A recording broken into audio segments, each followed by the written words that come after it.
Bientôt 5 ans que cette affaire a commencé. Bientôt 3 ans qu'a eu lieu cette inondation de l'avenue de Villeveyrac, le 23 octobre 2019, mais ce n'était pas la première.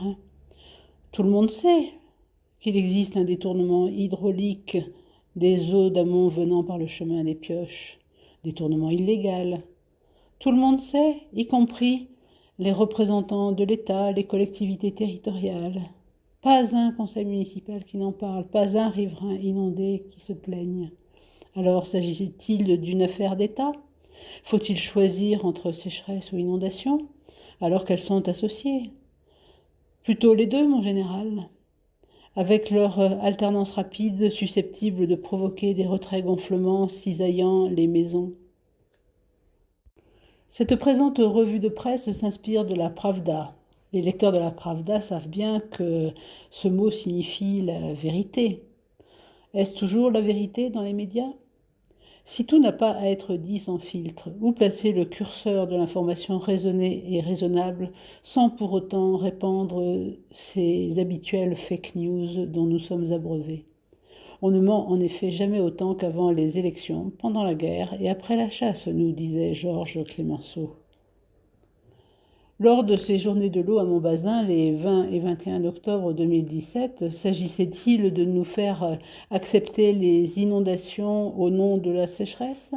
L'eau coulera-t-elle toujours de source? Et le film présenté ce jour-là de Michel Garnier, Waterbomb, soulignait bien justement les dérives possibles, dérives politiques et industrielles de cette distribution de l'eau dont la rentabilité économique peut être parfois la seule priorité. Et comme justification, ce débat sur le fait qu'en 2015, la moitié des Héraultais pourraient ponctuellement se retrouver sans eau au robinet. C'était donc le choix de la sécheresse qui était fait ce jour-là. Comment éviter ce scénario catastrophe? Sur la diapositive suivante, cela ne nous rappelle-t-il pas un James Bond de 2008, Quantum of Solace? James Bond contre Green Planet? Le green avec un euro. Dans ce film, Mathieu Amalric joue le rôle du trafiquant sous couverture écologiste qui cherche à s'approprier la majeure partie des ressources en eau souterraine de la Bolivie. Mais il échouera dans ses négociations avec le dictateur car celui-ci veut bien sûr s'assurer le monopole de la distribution pour son coup d'État. Bien sûr, l'affaire est plus complexe, mais elle nous rappelle quelque chose qui est de plus en plus vrai, c'est le prix grandissant de l'eau, l'eau indispensable à la vie. Pourtant, Montbazin fait plus souvent parler de ces inondations récurrentes, et notamment de ces inondations par les crues de la Veine. C'est un cours d'eau même s'il est intermittent, et il relève donc des plans de prévention des risques inondations. Par opposition aux inondations par ruissellement urbain, qui eux relèvent de du zonage inondation pluviale. En réalité, cette opposition n'a guère de sens. Tout le monde sait que les ruissellements urbains vont dans les lits de rivières. Et il faut surtout tenir compte de la cohérence du bassin versant, des sources et afférences diverses, jusqu'aux diverses destinations des eaux. Dans l'Hérault et à Montbazin en particulier, il faut surtout tenir compte des interactions complexes entre les eaux souterraines et les eaux de surface. Et de plus en plus, il faut tenir compte des interventions humaines, dont les plus importantes sont affaires des sociétés d'aménagement du territoire, avec leurs bureaux d'études et leurs partenaires économiques, aux intérêts souvent contradictoires. Alors, les crues de la Veine et des Houlettes. La Veine traverse Montbazin, c'est la photo de gauche, quai de la Veine des 12 au 14 mars 2022. Et à droite, une crue de la résurgence des Houlettes à la même date, c'était le 14 mars quand elle passe sous le pont de la route de Villeveyrac en direction de Poussin. Diapositive suivante. Quelles sont les inondations recensées dans le plan local d'urbanisme de Montbazin, le PLU? Alors, les inondations mentionnées sont des inondations par crue à débordement lent de cours d'eau, c'est-à-dire la Veine, ou par submersion marine. Rien n'est dit par contre d'inondation par ruissellement urbain. Et il est mentionné qu'aucune donnée ne concerne ces zones inondables. Sur la diapositive suivante, ce sont les catastrophes naturelles recensées à Montbazin, toujours dans ce même PLU. Il n'est pas spécifié d'où viennent les inondations et coulées de boue, et deux catastrophes naturelles sont également recensées en 2017 et 2019 concernant la sécheresse. En analysant un peu plus en détail ces catastrophes naturelles, on remarque que les inondations et coulées de boue dont l'origine n'est pas précisée, la dernière remonte à près de 20 ans en 2002. Les catastrophes naturelles les plus récentes étant les épisodes sécheresse de 2017 et 2019, étant précisé que l'arrêté CatNat de sécheresse de 2018 n'est pas simplement un arrêté sécheresse, mais un arrêté pour retrait-gonflement d'argile cisaillant les maisons. Diapositive suivante. Alors, les inondations par ruissellement urbain, qu'en est-il? Sur cette photo, il ne s'est donc rien passé, il n'y a pas d'eau? Aucun conseil municipal n'en rendra compte dans ses comptes rendus. C'est le 23 octobre 2019, avenue de Villeveyrac. Combien de riverains inondés ne se sont-ils jamais plaints? Pourtant, ce 23 octobre 2019, la réalité de l'inondation a bien été immortalisée par cette vidéo amateur dont vous retrouvez la référence déjà largement diffusée. On y voit clairement l'arrivée principale des eaux par le passage piéton décaissé entre le 140 à gauche et le 130 à droite. Les feuilles mortes accumulées correspondent au blocage de l'arrivée des eaux courant le long de la berge nord de l'avenue en amont. Alors, passez votre chemin, tout le monde savait, mais il n'y a rien à voir. Tout le monde savait qu'il existait un détournement hydraulique illégal. Alors, quand j'ai contacté la mairie pour avoir davantage d'explications, il m'a été dit avec beaucoup de détachement « Oh, vous recevez toutes les eaux des collines de l'amour !» Sur cette vieille carte d'état-major, on y voit clairement l'orientation des stries noirs, c'est-à-dire des ruissellements pluviaux, de part et d'autre de la crête rouge du Mont Valesque. Ce Mont Valesque correspond peu ou prou à la Garenne, cette section F des Costes devenue AD et qui se trouve effectivement entre le Camille d'Antonègre au nord et l'avenue de Villeveyrac au sud. Il y avait bien une interdiction s'affaire de morceler et de lotir les mauvaises terres argileuses de la Garenne. Pourquoi a-t-elle été levée en 1985 et par qui? Et surtout dans quel objectif? Alors, n'existe-t-il vraiment aucune donnée concernant ces inondations par ruissellement urbain qui n'existeraient pas? Sur ce document de janvier 2016 correspondant aux différents zonages de la commune de Montbazin, il existe une superposition entre les données du PPRI, c'est-à-dire les zones hachurées rouges correspondant aux crues de la Veine, mais également en jaune les zones d'inondation pluviale. Il existe donc une trace, et quand on prend un plan plus grossi et centré sur les zones d'intérêt, vous pouvez constater que l'emplacement des amas terreux apporté tous ces derniers mois au droit du Camille d'Antonègre, c'est au niveau de l'étoile rouge, les terrassements. Ce Camille d'Antonègre arrive pile au niveau de la zone d'inondation urbaine. Et plus à droite, il est quand même étonnant de constater qu'en plein PPRI, avec les risques de crue de la Veine, il existe des zones UC, c'est-à-dire du futur constructible. Ce qui semble quand même un peu étrange. Intéressons-nous maintenant à l'analyse du bassin versant de la lagune de Thau. Et tout d'abord, la source de la Veine. Celle-ci est localisée sur la commune de Cournon-Sec, dans le causse d'Omla. Elle est très au nord de Montbazin. Sur place, le Midi Libre avait fait cette belle photo du champignon jaillissant des entrailles de la terre, mais curieusement, qui semblait donner dans une canalisation horizontale que l'on devine sous les bouillonnements d'eau. Sur la diapositive suivante, quand la source de la Veine est à sec, on comprend mieux les raisons de ce jaillissement de champignons. Il existe effectivement une grosse canalisation verticale qui envoie les eaux vers le ciel. mais elle a également cette canalisation horizontale qui semble s'arrêter au niveau de cette marche bétonnée et qui ne semble pas avoir de continuation dans le lit de la Vène en contrebas. Sur la diapositive suivante, voici maintenant la résurgence des houlettes qui se trouve cette fois-ci sur la commune de Poussan et donc la colline de l'Amour. Sur cet article du blog de Poussan, il est dit avec une certaine sagesse, sans doute, que si les houlettes sortent une fois, elles ressortiront 2 autres fois dans l'année.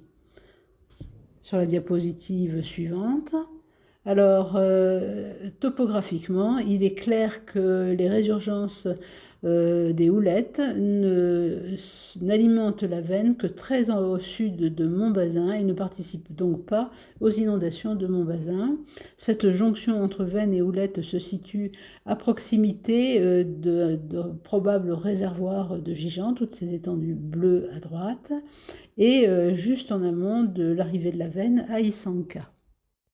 Le Bureau de recherche généalogique et minière, le BRGM, a fait de très nombreuses études et réalisations sur cette question des eaux souterraines. Et en effet, Houlettes et Vène sont des soupapes de la grande nappe du pli karstique ouest, Mour et Aumelas. Et en jaune sont mentionnées des zones de sauvegarde. Je me suis interrogée sur la signification du mot sauvegarde. S'agit-il de ce qu'il reste à préserver, donc des zones de restriction de captage après les nombreux captages qui ont déjà été réalisés? Sur la diapositive suivante, l'eau coule-t-elle donc de source? C'est le syndicat mixte du bassin de Thau et le Midi Libre qui vous disent tout dans les 4 articles référencés dans la premier rectangle bleu. Ce pli karstique ouest est en effet un réservoir d'eau souterraine tout à fait exceptionnel qui alimente en eau potable la ville de Sète, les thermes de Balaruc, la pêche et la congéliculture de la lagune de Thau et tout le développement économique de la région. Il faut savoir que certaines sources se trouvent sur le site même de Sète, mais elles sont saumâtres et peu utilisables. Par contre, les sources d'Isanka qui amènent les eaux jusqu'à l'usine de traitement de Sète sont aussi insuffisantes. La ville de Sète est en effet dépendante du syndicat du Bas-Languedoc pour se fournir en eau et jusqu'à 40% de ses besoins en période d'étage, et ce sont des données remontant déjà au 16 avril 2012 dans le 2e article référencé en bas de page. Sur la diapositive suivante, alors si nous pouvions prêter attention davantage aux signaux de la nature, ces résurgences, quand elles s'activent, sont en effet des preuves de remplissage des cavités du pli karstique ouest. Et la résurgence de la Vène, il faut le dire, n'est qu'à 37 mètres d'altitude par rapport au niveau de la mer.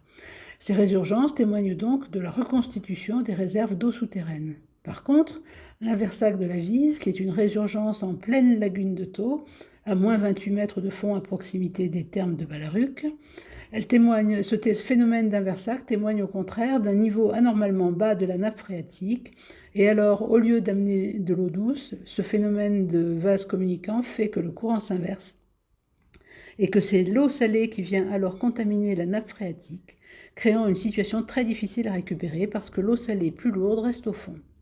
7 inversacs se sont produits ces dernières années, mais le dernier a été très préoccupant et il a duré 16 mois, de novembre 2020 jusqu'aux fortes pluies de mars 2022, disparaissant avec le débordement des résurgences du mois de mars. Le syndicat mixte du bassin de Thau et la commission locale de l'eau se sont donc félicités. L'eau était revenue et les nappes phréatiques donc reconstituées. Alors, bien des questions se posent. Si les dernières crues de la Vène à Montbazin remontent à 20 ans, 2002, si les inversacs de la Vise se multiplient et se chronicisent, est-ce le seul fait du réchauffement climatique? Ou plutôt des forages et captages ayant un peu trop tiré sur les réserves pour un développement économique et une urbanisation majorant les besoins, au prix d'une imperméabilisation anarchique? N'a-t-on pas joué aux apprentis sorciers?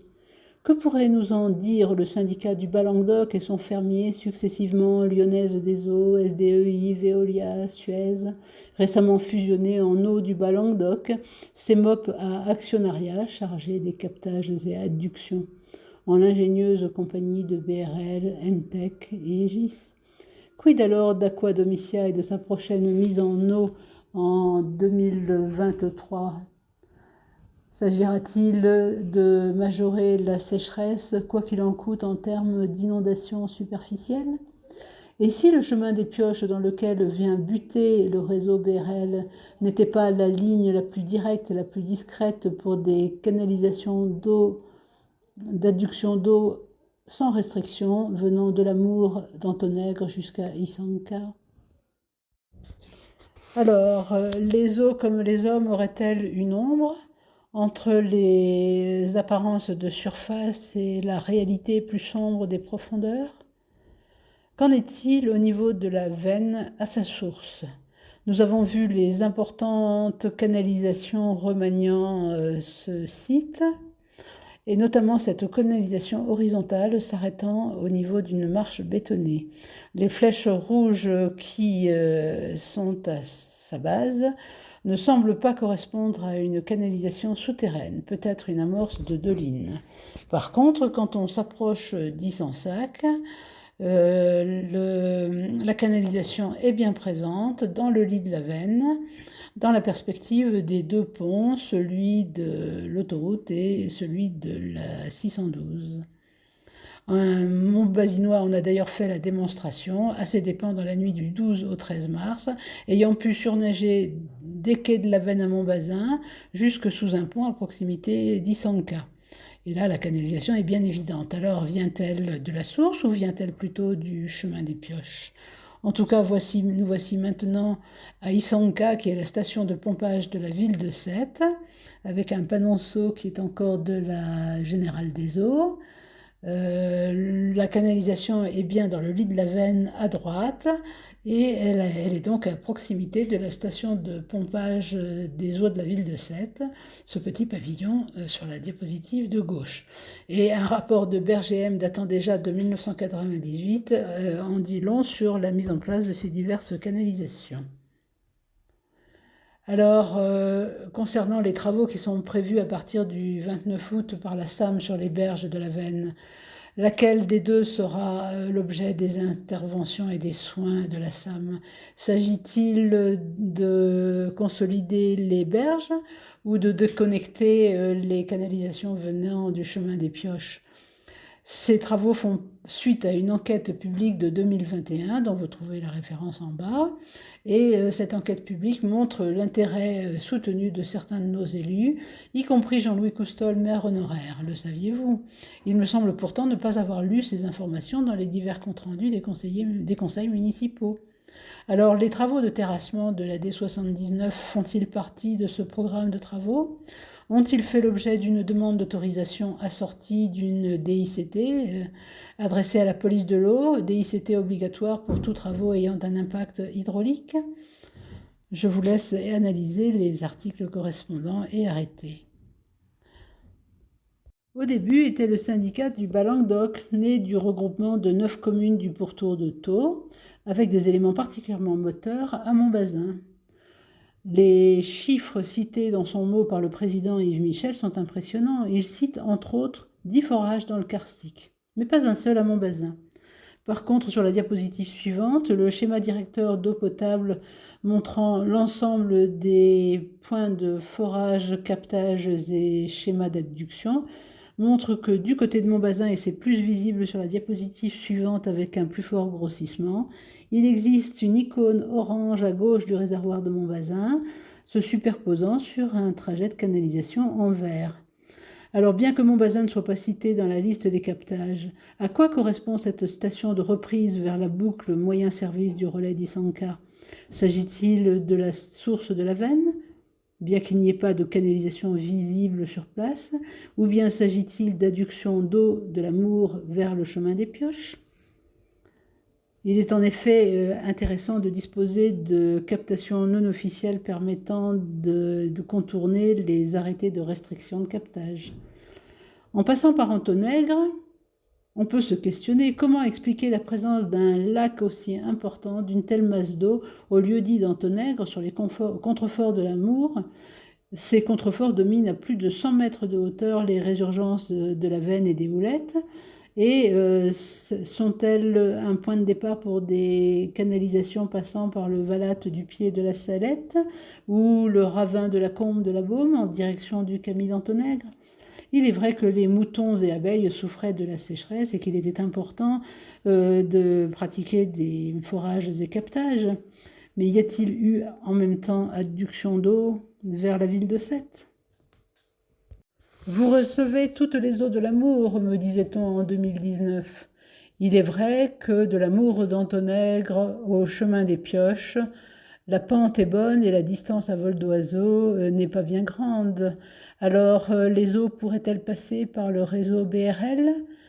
Sous les ruissellements de surface, les adductions d'eau et d'une pierre deux coups? Ceci pourrait-il expliquer les travaux de terrassement Étoile rouge au droit du Camille d'Antonègre pour soulager le chemin des pioches des eaux de surface du moins? Les canalisations profondes souterraines y resteraient?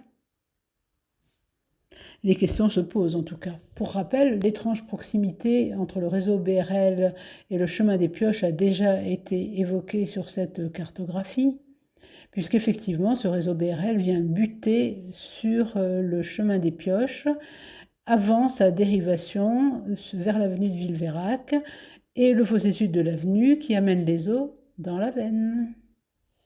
Pas de bol. Alors, petit captage souterrain sans restriction? Gros enjeu, petit profit, loi du silence et pied de plomb? Il n'y a pas de problème que l'absence de solution ne puisse régler. Dommage que la poutre n'ait pas cédé avant l'inondation, on aurait pleuré des larmes de crocodile et fait dire des messes. Au jeu des défausses, du c'est pas moi, c'est l'autre, et des confusions de place et de rôle pour ne pas parler de conflits d'intérêts, il fallait que les enjeux soient importants, et le public n'allait bien sûr pas se perquisitionner lui-même. Alors, les lanceurs d'alerte ne sont que des fauteurs de troubles publics qu'il faut condamner par tout moyen fallacieux, à défaut d'attendre leur mort dans le confort des moyens de la puissance publique. Pourtant, la politique de prévention des risques ne devrait pas être un vain mot. En 2012 déjà, la police des eaux rappelait leurs obligations légales aux bureaux d'études, aménageurs et lotisseurs. Et en 2020 sortait aussi le dossier départemental des risques majeurs et l'obligation pour les communes d'en informer la population. Ce document d'information communale sur les risques majeurs s'appelle le DICRIM. C'est un document qui est prévu par l'article R 125-11 du Code de l'environnement et il doit être réalisé par le maire. Il informe les habitants de la commune des risques majeurs naturels ou technologiques existants et des mesures de prévention, de protection et de sauvegarde mises en œuvre pour faire face à ces risques sur la commune.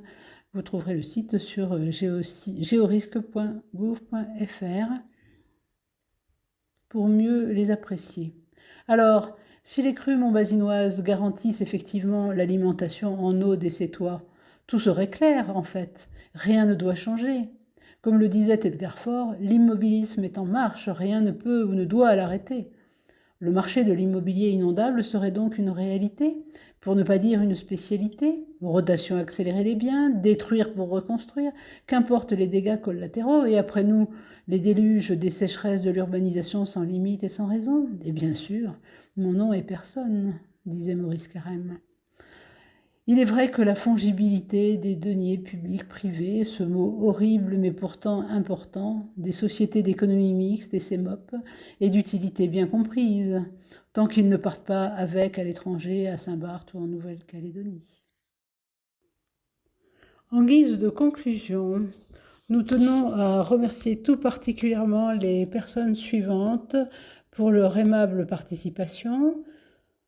À tout seigneur, tout honneur, l'équipe municipale de Tous-Montbazinois pilotée par Josian Ribes, maire, ici lors de l'inauguration du moulin de Juffette le 25 juin dernier, avec le soutien du sénateur Bourgi, des élus départementaux et du président de la commission locale de l'eau.